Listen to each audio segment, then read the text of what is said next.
Olá, você que está me seguindo no Play História, eu sou o professor Macari. No dia 7 de outubro de 2023, iniciava-se mais um episódio do famoso conflito histórico entre árabes e judeus. Desta vez, a partir de um grupo terrorista conhecido como Hamas, um movimento ali de resistência islâmica, a partir de uma pequena faixa de terra conhecida como Faixa de Gaza.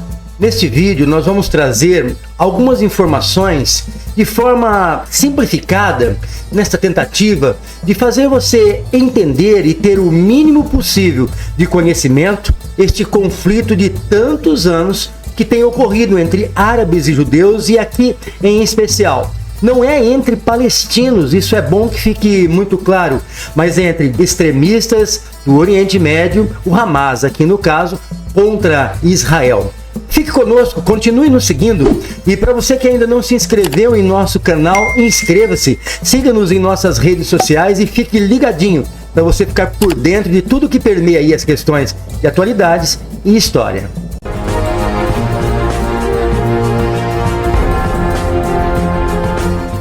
O Estado de Israel que nós conhecemos, ele é bastante recente. É a história da Israel moderna, do Estado, a partir de 1948. Mas a história de Israel e também da Palestina não é tão recente assim.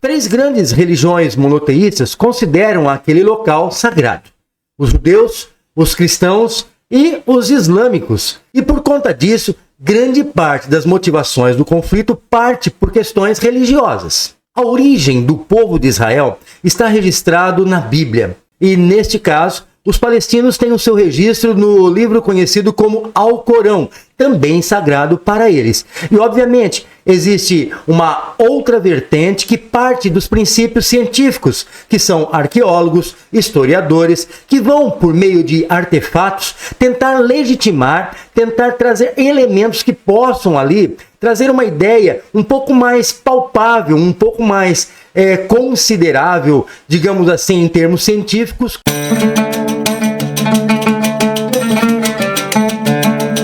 A Bíblia registra que o patriarca Abraão, ele morava com toda a sua família na Mesopotâmia, mais precisamente em Ur dos Caldeus. A partir de um chamado de Deus, Abraão e toda a sua família, ele sai do meio da sua parentela e começa ali todo um projeto de peregrinação rumo a Canaã. Canaã seria a terra prometida por Deus a Abraão, que seria entregue, deixada, conquistada para toda a sua descendência futura. E isso será um ponto crucial pelo apego àquele território como sendo sagrado. Afinal, foi Deus quem prometeu, é a terra prometida aos descendentes de Abraão. Nesse sentido, então, vem ali a descendência de Abraão, que vem Isaac. Isaac, ele também terá um filho que se chama Jacó. E Jacó terá 12 filhos. E esses 12 filhos serão as tribos que formarão a nação antiga de Israel. Lembrando que Jacó teve o seu nome mudado para Israel. Quer dizer, o homem que luta com Deus. No caso ali, essas 12 tribos, ela vai gerar esta nação.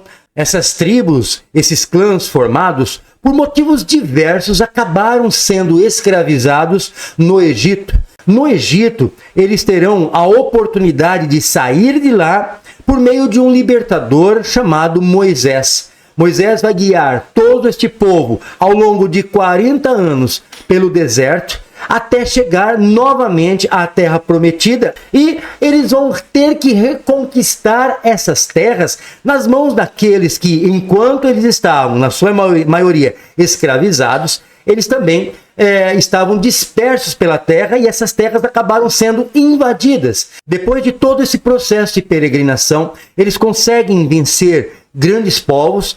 Dentro deste território, eles vão formar ali o povo de Israel. O reino de Israel era unificado e teve vários monarcas, sendo em destaque ali o rei Davi e o seu filho, o rei Salomão, que é o que vai construir em seu período o famoso templo, que ao longo da história será conhecida como o Templo de Salomão, mas que, na verdade, era o lugar onde Deus se manifestava, onde Deus se comunicava com o povo e onde ele também recebia adoração por parte do povo de Israel. Com a morte do rei Salomão, o seu filho Roboão vai assumir o trono. No entanto, conflitos internos, eles acabam fazendo com que o povo de Israel se divida. Roboão ficará com 2 tribos no sul e se chamará o Reino de Judá, enquanto Jeroboão, ele assumirá o reino do norte e ele vai se chamar o Reino de Israel. Judá tem como sua capital Jerusalém, enquanto Israel, no norte, ela tem como capital a Samaria. As tribos do norte sempre foram consideradas ali mais afastadas do propósito de Deus, diferentemente com o que acontecia nas tribos do sul. As tribos do sul, Benjamim e Judá, e ali também tinha uma tribo que ela não recebia terra, que era a tribo de Levi. Eles cuidavam mais dessas questões dos propósitos religiosos e se mantiveram mais fiéis ao propósito de Deus, estabelecido por Deus ali. No decorrer do tempo, as tribos do norte são dominadas pelos assírios. E a Babilônia também, lá na frente, ela vai dominar toda a região, incluindo também o Reino do Sul. E todos são levados para a Babilônia, alguns milhares de quilômetros da região de Israel, e se tornarão cativos na Babilônia por cerca de 70 anos. Aqui vale lembrar que depois que termina o cativeiro babilônico, eles são libertados, eles voltam à terra deles. E ao voltarem à terra deles, tanto remanescentes das antigas tribos do norte, quanto as do sul, passam a ser chamados todos, independentemente da separação, como judeus. Vamos esmiuçar um pouco essa história. A Babilônia havia destruído todo o templo de Salomão.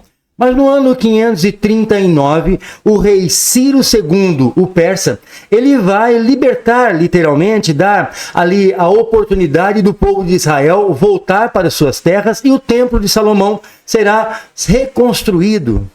Muitos anos depois, no ano 167 a.C., houve ali a revolta dos Macabeus. Os Macabeus eram judeus fiéis a Deus que não estavam nada contentes com o que os gregos estavam fazendo, que era profanando o templo de Salomão. Por conta disto, esta revolta ali resultará em muitas mortes.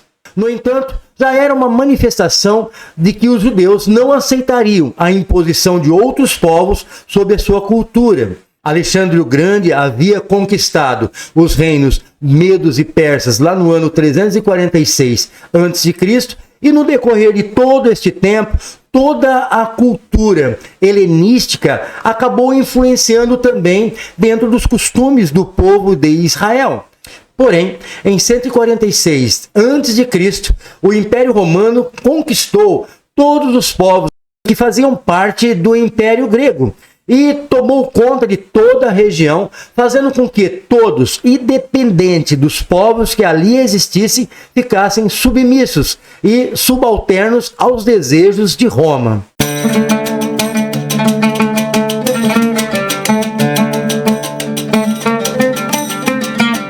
Agora, falando um pouquinho dos povos árabes. Os povos árabes também, por meio do Alcorão, eles se consideram descendentes de Abraão.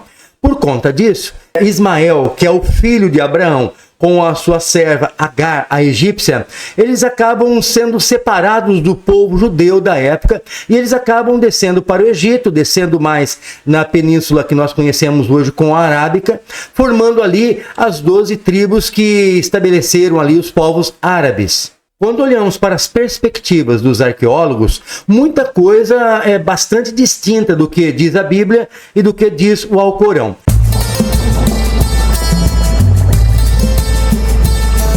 Para os arqueólogos e muitos historiadores, é óbvio, né, que na sua maioria, não todos, mas eles acreditam que tanto povos árabes quanto judeus foram formados ali na mesma região onde nós conhecemos como Oriente Médio. Só que não havia apenas esses dois povos, árabes e judeus. Havia muitos outros povos, na verdade, pequenos povos que habitavam aquela região.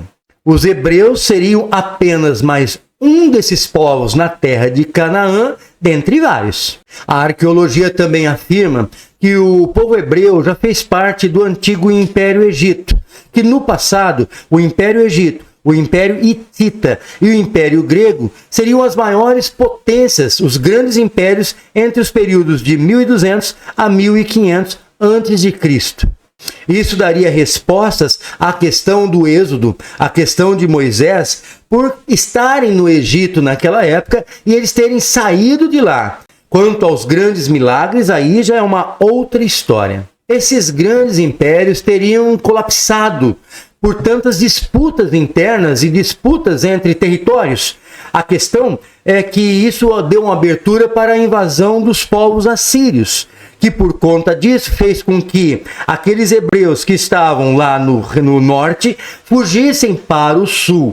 Os do norte estavam mais envolvidos ali com as questões culturais de outros povos, fazendo com que aqueles que fugissem para o sul mantivessem as tradições mais originárias dos judeus. Os povos que eram do norte, que lá nos escritos bíblicos vai falar que é o povo de Israel, o reino de Israel, eles eram politeístas. E no sul, que nós conhecemos pela Bíblia como o reino de Judá, seriam monoteístas. E daí entra um outro grupo, que são os filisteus, que também faziam parte desses povos.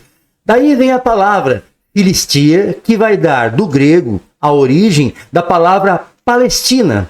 Filistia ou Palestina quer dizer terra dos filisteus. Vale muito lembrar que os filisteus, ou, entre aspas, os palestinos, lá da época bíblica, da época de Davi, da época de Golias, não têm uma relação direta com os palestinos atuais. Os palestinos atuais são resultado de uma formação de diversos povos que se convertem ao islamismo e formam um Estado islâmico muçulmano e vão habitar ali, se estabelecer ali na região.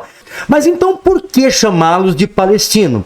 No ano 135 depois de Cristo, o imperador Adriano, ele vai promover ali a segunda diáspora dos judeus. Ele vai expulsar literalmente os judeus dos seus territórios, como uma forma de selar essa vitória sobre os judeus, a qual ele não gostava nem um pouco por motivos bastante simples. Os judeus não aceitavam de forma alguma qualquer tipo de adoração que não fosse ao Deus único. E por conta disso, jamais eles adorariam o imperador, causando a ira de muitos imperadores que queriam esta adoração para si mesmos, sabendo que eles não eram deuses, mas era uma questão mais ali política, cultural. Então, como uma espécie de selar esta derrota dos judeus, ele vai, entre 1 milhão de aspas, homenagear o território e colocar ali o nome dos inimigos antigos dos judeus, palestinos. Daí a região passa a ser chamada de Palestina. E mais uma vez, não tem uma relação direta com os filisteus, os palestinos da antiguidade. A partir do cativeiro assírio, a partir do cativeiro babilônico, a partir das questões ali de Alexandre o Grande e do próprio Império Romano, os relatos históricos da Bíblia acabam convergindo com o que dizem hoje os arqueólogos e muitos historiadores. Com a conquista dos romanos em 146 a.C., Israel passa a se tornar uma província romana. A grande vantagem é que os romanos registravam praticamente todos os seus feitos históricos de guerra, conquista, e isso facilitou demais o estudo sobre os povos de Israel e, é claro, os povos palestinos. É durante o período do Império Romano que vai nascer ali o cristianismo. O próprio Cristo ali, ele vai estabelecer uma religião que, de certa forma, ela acaba afrontando os romanos, uma vez que o cristianismo também, assim como os judeus, porque ela é de raiz judaica, lembre-se que os patriarcas, os juízes, os profetas, os apóstolos e até o próprio Cristo, todos eram judeus. Então, a religião cristã acaba incomodando e abalando as estruturas do Império Romano. Após a morte de Jesus, muitos judeus revoltosos vão tentar criar ali um processo separatista de Roma. E os cristãos acabam sendo envolvidos por conta de algo comum que eles tinham. Eles não adoravam o imperador. Todo esse confronto criou ali uma perseguição cruel, tanto para judeus quanto para cristãos por parte de Roma. Muitos judeus fogem para a Península Ibérica. Ali nós teremos os judeus que serão conhecidos no futuro como sefaraditas. Existem os judeus que foram para o norte da Europa, fugindo também. E eles são os askenazes e os mizrahins, que eram judeus mais conhecidos ali das comunidades do Oriente Médio. A partir do século VII, vai começar a se formar então a religião islâmica. O islamismo se espalha por toda a Europa, eles conquistam territórios na Europa e no norte da África e começa uma batalha muito acirrada entre muçulmanos e cristãos. No entanto, isto favorece os judeus, porque por conta dessa perseguição aos cristãos, com os judeus, os muçulmanos eram mais maleáveis. Desta forma, os judeus acabaram, claro, mediante a pagamento de altos impostos, sofrendo menos com as perseguições dos muçulmanos. Gostaram do vídeo? Então se inscreva no canal e nós traremos mais vídeos interessantes a respeito do mínimo possível que você precisa saber sobre diversos assuntos, como por exemplo, esse que foi sobre Israel e Palestina, para você ficar aí por dentro de todos os fatos. Valeu pessoal, tchau, tchau, até mais.